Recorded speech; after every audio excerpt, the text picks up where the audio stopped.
इमाम गज़ाली रहमतुल्लाह अलैह ने मोमिन किसे कहते हैं और काफिर किसे कहते हैं दो सत्रों में बयान फरमाया है। मोमिन की सिफत क्या होती है और काफिर की सिफत क्या होती है। फरमाया काफिर किसे कहते हैं। काफिर उसको कहते हैं जो अल्लाह से एराज करे। पहली बात ये बयान फरमाई, अल्लाह से एराज करना ये कुफ्र की अलामत है। एराज करने का क्या मतलब? साफ सीधा मतलब यह है कि अल्लाह के हुक्मों को नजरअंदाज करना, अल्लाह के हुक्मों को पसे पुस्त डालना, अल्लाह के हुक्म को सामने रखकर न जीना, यह है अल्लाह के हुक्मों से एराज करना, अल्लाह से एराज करना। जो एराज करता है वो काफिर है, वो काफिर की अलामत है। पहली बात ये लिखी, अल्लाह से एराज करना। आगे लिखा, दुनिया का तालिब होकर, दुनिया का तालिब होकर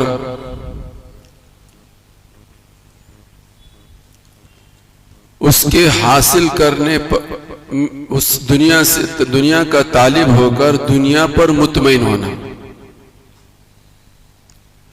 दुनिया का तालिब होकर दुनिया से मुतमईन होना और दुनिया की लज्जतों से खुश होना, ये तारीफ की कुफ्र की।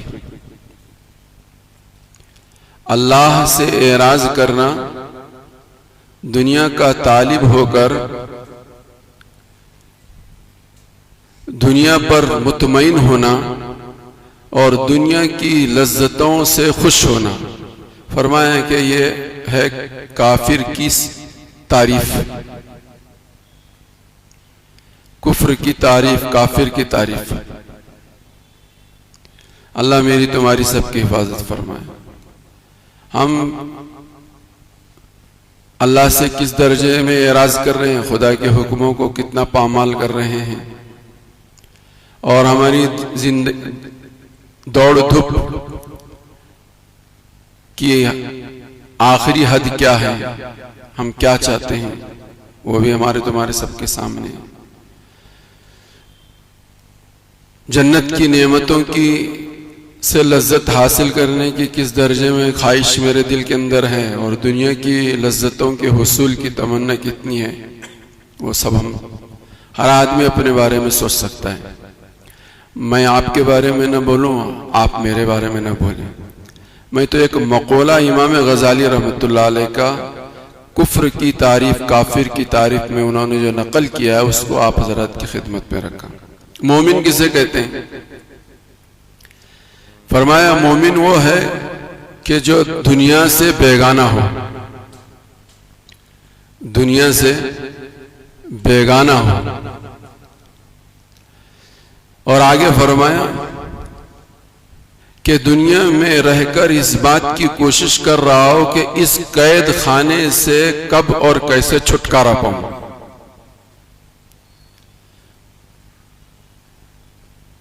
दुनिया में रहकर इस बात की कोशिश करे कि कब और कैसे इस कैद खाने से, अद्दुनिया सिजनुल मोमिन व जन्नतुल काफिर, दुनिया जो है मोमिन के लिए कैद खाना है और काफिर के लिए जन्नत है। अद्दुनिया सिजनुल मोमिन व जन्नतुल काफिर। तो मोमिन की ये तशरीह की और काफिर की ये तशरीह की। अल्लाह हम सबको अपने करम से, अपने फजल से मोमिन बना दे, ईमान वाला बना दे। और जो खूबियां मोमिन में होनी चाहिए, ईमान वाले में होनी चाहिए, हमें अपनी मेहनतों के नतीजे में या बगैर मेहनत के अल्लाह हम अपने करम से, अपने फजल से वो सारी चीजें हमारे अंदर पैदा कर दे।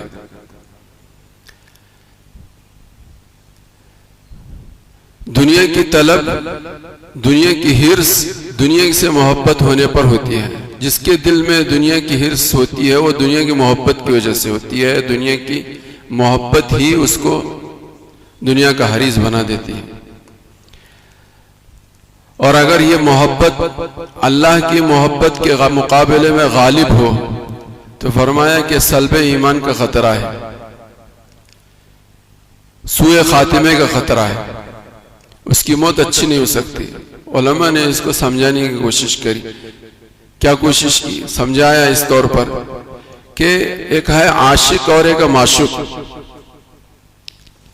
अगर आशिक को माशूक से जुदा कर दिया जाए, कोई आदमी आशिक को माशूक से जुदा कर दे तो उस आशिक के दिल में उस जुदा करने वाले के सिलसिले में नफरत पैदा होगी कि इसी ने मेरे माशूक को जुदा कर दिया, मुझसे जुदा किया।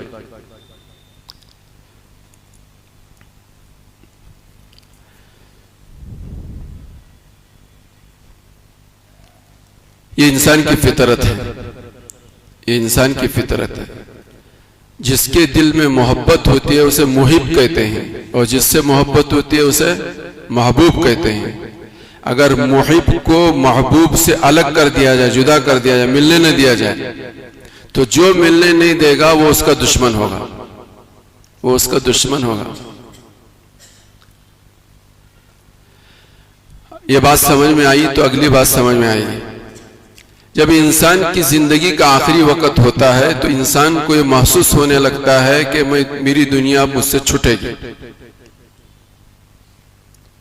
मेरी दुनिया मुझसे अब छूटेगी। हर इंसान को उसके आखिरी वक्त में एहसास होता है और इसके दिल में दुनिया की मोहब्बत है और दुनिया इसकी महबूब है। ये मुहिब है और दुनिया महबूब है। और इन दोनों के दरमियान जुदाई के पैदा करने के लिए जो चीज है वो मौत है। और मौत दे रहा कौन है?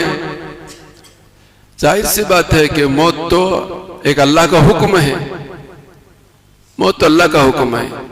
तो इस दुनिया की मोहब्बत करने वाला ये दुनिया को छोड़ रहा है, ये किसकी वजह से छोड़ रहा है? मौत की वजह से। और मौत अल्लाह की तरफ से आ रही है। तो जुदा करने वाला कौन बना? अल्लाह बने। तो फितरी तौर पर उस इंसान के दिल में अल्लाह से नफरत पैदा होगी और इस दुनिया से रुखसत होगा। अल्लाह करे कि बात समझ में आ जाए और सबसे पहले मेरे समझ में आ जाए।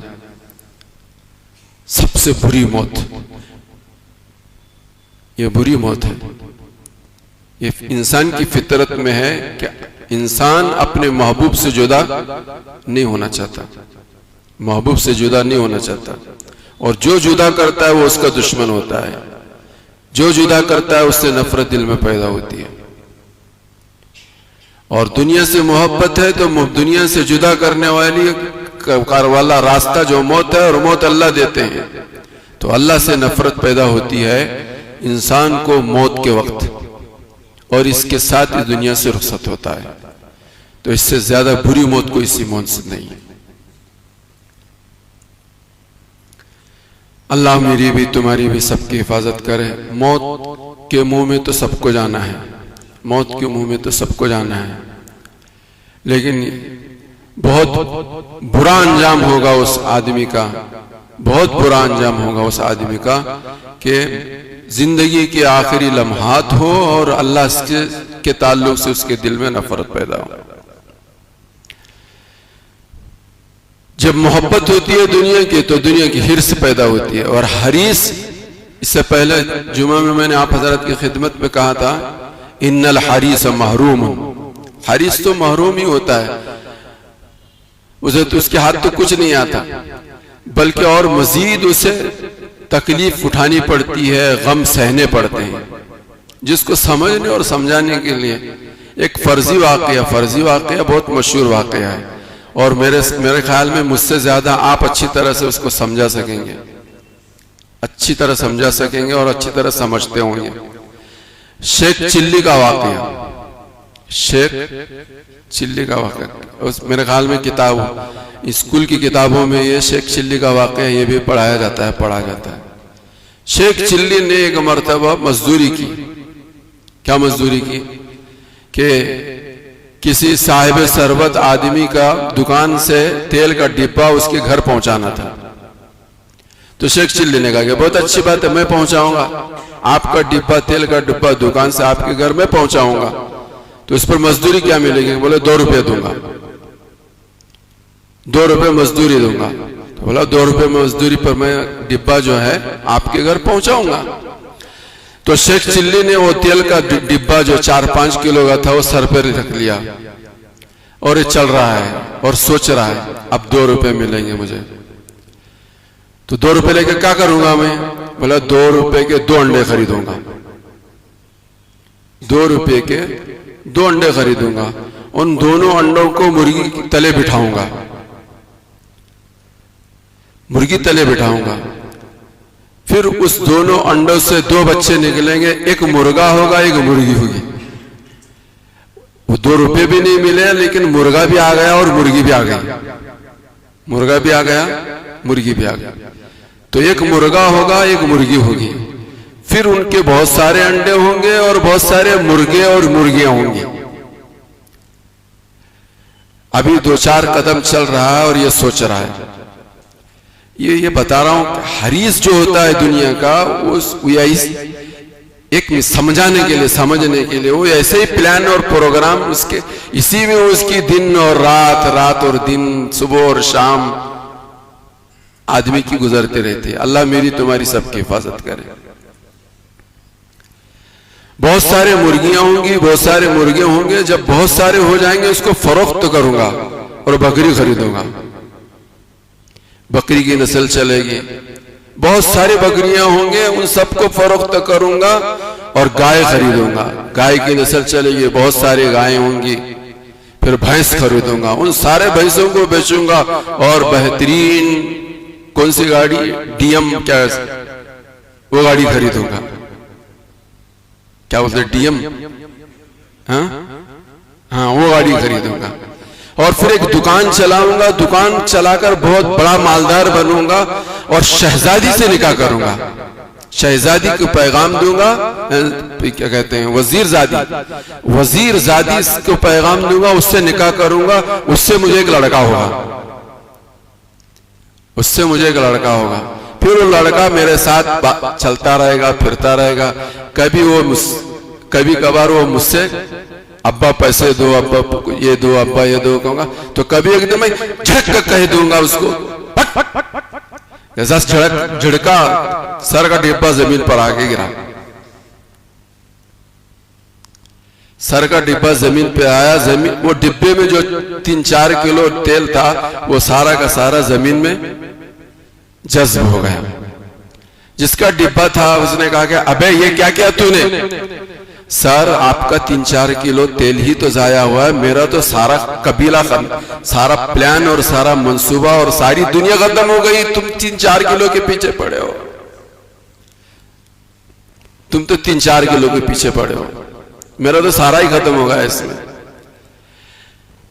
एक तो इसको सारा प्लान प्रोग्राम खत्म होने का गम, और जो मिलने वाले थे 2 रुपए वो भी खत्म, 2 रुपए भी नहीं मिले, और एक गम सवार हो गया कि मैंने जो मंसूबा प्लान बनाया था वो सब भी पानी में मिल गया। बस फरमाया कि यही दुनिया का हरीस जो रहता है, अल्लाह मेरी तुम्हारी, हम सब एक ही हम्माम में सब नंगे हैं, एक हम्माम है उसमें सब नंगे हैं, चाहे मैं हूं क्या चाहे आप हो, लेकिन एक बीमारी है, इस बीमारी का इलाज मुझे भी करना है और आपको भी करना है। इस बीमारी के इलाज किए बगैर अगर मौत के करीब तक पहुंचे, अल्लाह मेरी भी तुम्हारी भी सबकी हिफाजत फरमाए। जो बात मैंने आप हजरत की खिदमत में शुरू में कही, अल्लाह मुझे भी और आपको भी सबको समझने की तौफीक अता फरमाए। दुनिया बस हुब्बुद दुनिया रासु कुल्ली खतियातिन, दुनिया की मोहब्बत सारी बीमारियां, जितनी दुनिया में खराबियां हैं, जितने बड़े गुनाह हैं, वो सब गुनाहों की बुनियादी जड़ दुनिया की मोहब्बत है, दुनिया की मोहब्बत है। अल्लाह मुझे भी और आपको भी सबको समझने की तौफीक अता फरमाए। सबकी हर एक की दौड़ धूप, हर एक भाग रहा है, हर एक दौड़ लगा रहा है, हर एक रेस में लगा हुआ है। वो सबकी रेस का मकसद ये है कि अल इस्तिक़साउ शुउमुन, कि हर एक चाहता है कि सब सारी मुल्क का, सारी दुनिया की धन दौलत सिमट कर मेरे पास आ जाए, मैं ये बनूं, मैं वो बनूं। मेरे भाइयों बुजुर्गों दोस्तों, जैसे कि मैंने वाकई से आप हजरत की तरफ इशारा समझाने की कोशिश की, ना क्या कहते हैं, असल भी नहीं और फायदा भी नहीं, असल भी नहीं और फायदा भी नहीं। ये एक ऐसी कोशिश है, एक ऐसी मेहनत है। अल्लाह हम सबको समझने की तौफीक अता फरमाए। और जो काम हमारा ज़िंदगी का मकसद है, मकसद ज़िंदगी, वमा खलक़तुल जिन्न वल इंसा इल्ला लियअबुदून, कि अल्लाह ने इंसानों को और जिन्नातों को सिर्फ अपनी मारिफत के हुसूल के लिए, मारिफत को हासिल करने के लिए, अल्लाह को पहचानने के लिए दुनिया में इंसानों को अल्लाह ने भेजा है, और भेजकर ये सारी दुनिया को फैलाया है कि इंसान इसके अंदर गौर व फिक्र करे और अपने खालिक और मालिक को पहचानने की कोशिश करे, और खालिक और मालिक को पहचान कर खालिक का भी हक अदा करे, और हर बंदा हर बंदे के हुकूक को भी अदा करने की कोशिश करे।